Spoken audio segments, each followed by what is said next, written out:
आदरणीय अध्यक्ष महोदय, सबसे पहले मैं माननीय वित्त मंत्री जी को बधाई देता हूं। उन्होंने लेखा अनुदान प्रस्तुत किया, लेकिन उससे ज़्यादा बधाई मैं उन्हें जो वैट का अमेंडमेंट बिल उन्होंने प्रस्तुत किया उसके लिए देना चाहता हूं। हमारे देश में एक फैशन सा हो गया है, सारी पार्टियां, बड़े बड़े लोग इसकी चर्चा करते हैं ईज ऑफ डूइंग बिजनेस, कि बिजनेस करने को, व्यापार करने को सरल कैसे किया जाए। कहते तो सारे हैं, चुनाव के पहले बड़े बड़े भाषण भी होते हैं, करता कोई नहीं है। क्योंकि अगर बिजनेस, व्यापार करने को आसान कर दिया तो रिश्वतखोरी कहां से आएगी, भ्रष्टाचार कैसे चलेगा। आम आदमी पार्टी की सरकार ने पिछली बार भी 49 दिनों के अंदर व्यापारियों के ऊपर रेड राज बंद किया था। इसीलिए वही व्यापारी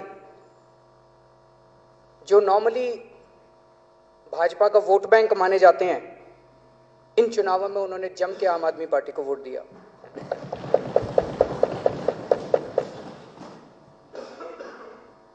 अब सरकार बनने के तुरंत बाद व्यापारियों के लिए 2 कॉन्क्रीट स्टेप सरकार ने उठाए। एक तो फिर से रेड राज बंद किया। अधिकारियों को साफ साफ कहा गया है कि जब तक उनके पास स्पेसिफिक इंफॉर्मेशन ना हो, ये सारी रूटीन की जो रेड होती हैं, हर हफ्ते जो रेड की जाती हैं, वो सारी रेड बंद होनी चाहिए। और दूसरा, जो ये वैट अमेंडमेंट बिल माननीय वित्त मंत्री जी ने प्रस्तुत किया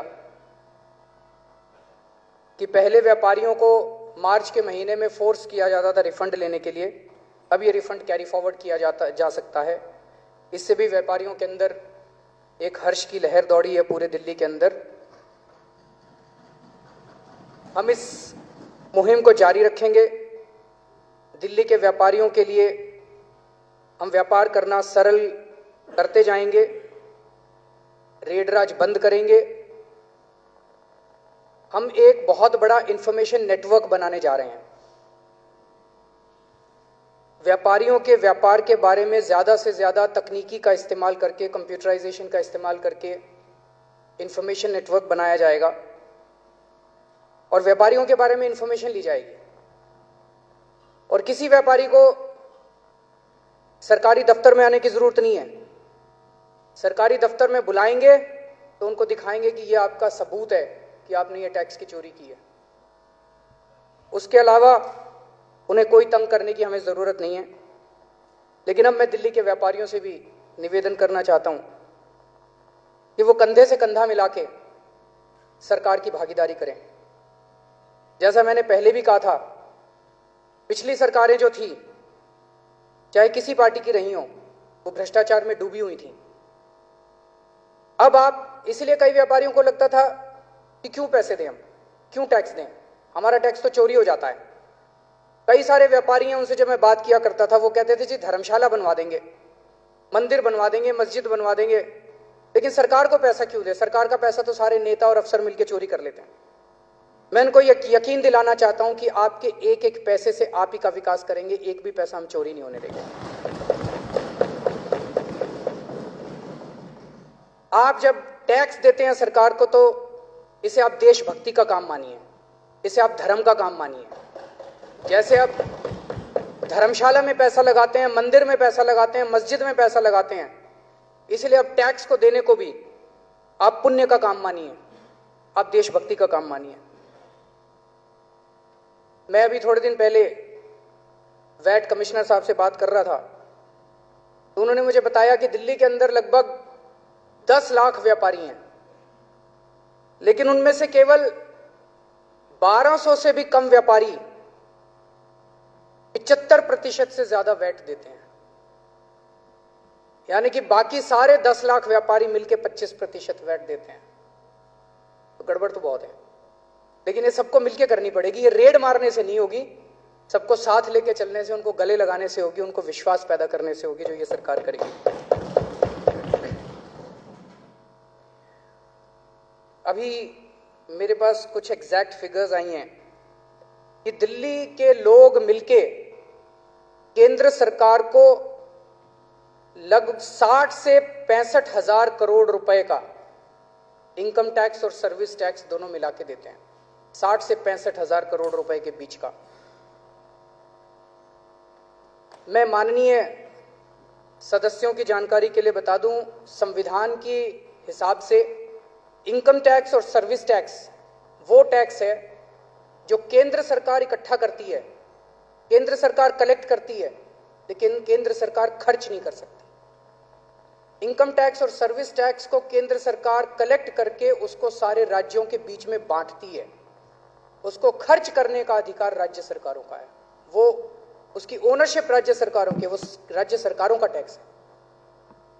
तो हम 65 हजार करोड़ के करीब का टैक्स देते हैं, और वो जब पूरे देश में बंटता है, जो अभी माननीय वित्त मंत्री जी ने बताया, उसमें से 65 हजार करोड़ में से 325 करोड़ रुपए अपने को मिलता है।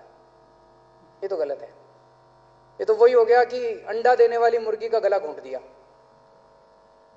अगर आप हमें, दिल्ली एक ऐसी जगह है जहां इकोनॉमिक एक्टिविटी बहुत ज्यादा है, बॉम्बे एक ऐसी जगह है जो फाइनेंशियल कैपिटल कहलाती है।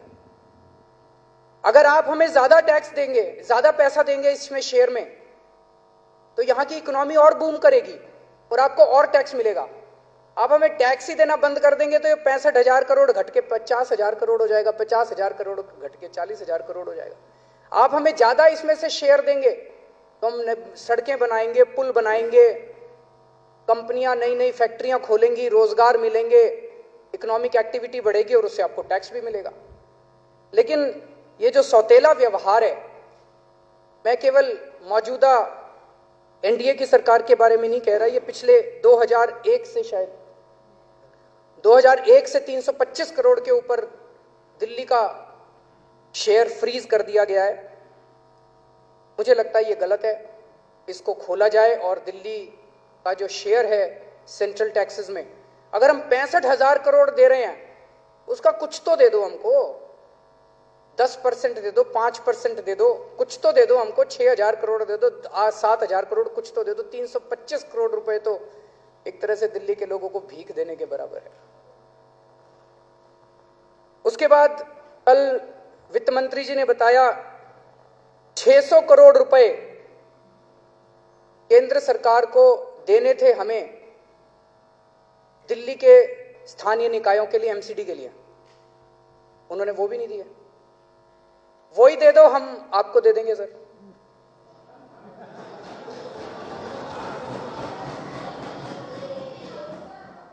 एक मिनट। तो वो 600 करोड़ भी नहीं दिए उन्होंने। अब जैसा कि हमारी माननीय सदस्य अलका लांबा जी ने सुझाव दिया, मुझे वो सुझाव बड़ा अच्छा लगा। हम सारे जने चलते हैं, हम सब लोग चलते हैं, आप लोग भी चलिए, सातों एमपीज को लेके चलते हैं और आपके सभी काउंसलर्स को लेके चलते हैं, और हम केंद्रीय वित्त मंत्री जी के पास जाके कहते हैं, भाई बीजेपी वाले भी आ गए, कांग्रेस वालों को भी ले चलते हैं और आम आदमी पार्टी वाले भी आ गए, आप हमको पैसा दे दीजिए। मेरे पास एमसीडी के तीनों मेयर आए थे, उन्होंने कहा जी घाटा हो गया, सैलरी नहीं दे पा रहे, थोड़ा सा पैसा दे दीजिए। मैंने कहा जी हम कहां से घाटक पैसा दे दें, पिछली बार हैं जी आते हैं सर, आते हैं, चिंता मत करो। तो मैंने कहा जी हम कहां से दे दें, पिछली बार अच्छी खासी सरकार छोड़ के गए थे, फायदे में सरकार छोड़ के गए थे, लेकिन पिछले एक साल के अंदर आपने 4,500 करोड़ का रेवेन्यू शॉर्टफॉल है टारगेट से। एमसीडी को घाटे में कर दिया, दिल्ली सरकार को घाटे में। वो कहते हैं ना, कईयों का जहां हाथ लगा दे वहीं घाटा हो जाता है। तो बीजेपी, भारतीय जनता पार्टी जिस सरकार को, जिस ऑर्गेनाइजेशन को हाथ लगा दे वहीं घाटा हो जाता है। ये नसीब वाले हैं। लेकिन मेरे को गंभीरता, मैं ये कहना चाहता हूं कि अगर घाटा हुआ तो सर जवाबदेही तो आपकी है, आपको उसकी जिम्मेदारी तो लेनी पड़ेगी। ये नहीं कि, और एमसीडी तो आप चला रहे हो सर, 15 में 4,350 करोड़ रुपए आप कह रहे हो ना घाटा, तो 2 महीने से तो आप रिकवरी क्यों नहीं किया आपने?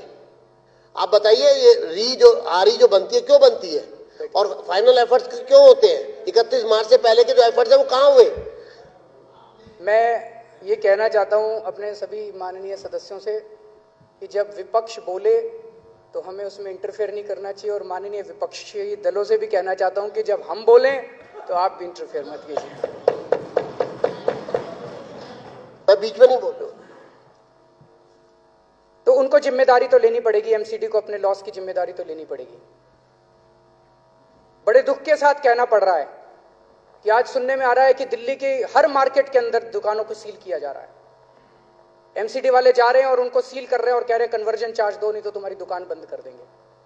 ये ईज ऑफ डूइंग बिजनेस है, ऐसे व्यापार चलाया जाता है। सारे व्यापारियों को बंद कर दोगे तो फिर कहां से टैक्स आएगा और कहां से व्यापार चलेगा, कहां से इकोनॉमी चलेगी। हम इसकी घोर निंदा करते हैं और हम चाहते हैं कि हम, सर आपको भी सुनने की थोड़ी सी आदत डालो जी।